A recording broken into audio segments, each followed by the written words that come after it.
sentir relax. Imaginava que a dormir malo. Não estava tem nada em casa para desayunar. E vou apleita com gente e me hinta aí. Bota cana bij bo auto e bota wako bota flat tire.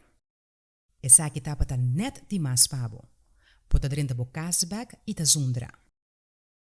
Kiko lo a passa se bo a dormir e desayunar bom. Lo bota sentir bo melhor e lo bota suportar mais. Probabilmente a flat tire lo a frustrava menos. E lo a simplesmente puntra amigo para cabeiboto.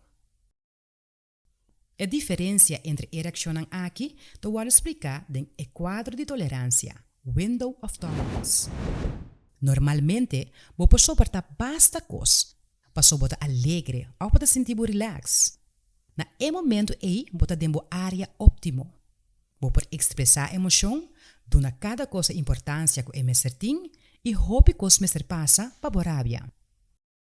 Ora vou ter stress ou para não sentir o jeduche aí, o quadro de tolerância te vira mais chiquito. Lo não me passa mais coisa para você ali foi balança. Essa que posso suceder de duas maneiras. Por baixo de estado de hiperatividade ou de estado passivo. Por exemplo, de estado de hiperatividade, pode buscar pleito ou pode buscar refúgio de wega de sangue ou bebimento. E de estado passivo, pode paralisar, pode evitar contato, pode ser o mês de bocamber. Peseta importante para manter o quadro de tolerância mais ancho possível. E se você logra, ora você cuida do mês bom, dor de dormir, move suficiente e come saúde. Tratamento também te ajuda a essa tolerância.